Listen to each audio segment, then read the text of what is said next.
ಅನ್ನದಾತರು, ಆಶ್ರಯದಾತರು ಆದ ಕನ್ನಡ ನಾಡಿನ ಎಲ್ಲ ನನ್ನ ತಂದೆ ತಾಯಿಗಳಿಗೆ ನಿಮ್ಮ ದೊಡ್ಡಣ್ಣನ ಭಕ್ತಿಪೂರ್ವಕವಾದಂತಹ ನಮಸ್ಕಾರಗಳು.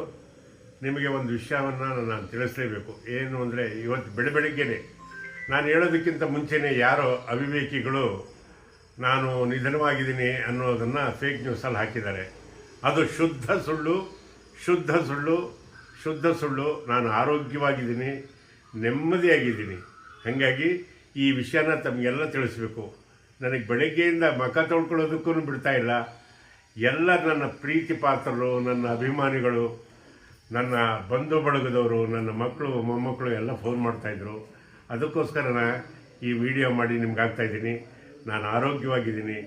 ಎಲ್ಲಿವರೆಗೂ ನಿಮ್ಮ ಆಶೀರ್ವಾದ ಚೆನ್ನಾಗಿರುತ್ತೋ ನಾನು 100 ಕಾಲ ಚೆನ್ನಾಗಿರ್ತೀನಿ ಅನ್ನೋದೇ ನನ್ನ ನಂಬಿಕೆ. ನನ್ನ ಮೇಲೆ ಈ ರೀತಿ ಪ್ರೀತಿ ವಿಶ್ವಾಸ ಇಟ್ಟಿದ್ದಕ್ಕೆ ಎಲ್ಲರಿಗೂ ವಂದನೆ. ಆ ಕಿಡಿಗೇಡಿಗಳನ್ನಂತೂ ಬಿಡಲ್ಲ, ಬೆನ್ನತ್ತಿ ಅವರಿಗೆ ಒಂದು ಪನಿಷ್ಮೆಂಟ್ ಮಾಡಿಸ್ತೀನಿ. ನಮಸ್ಕಾರ.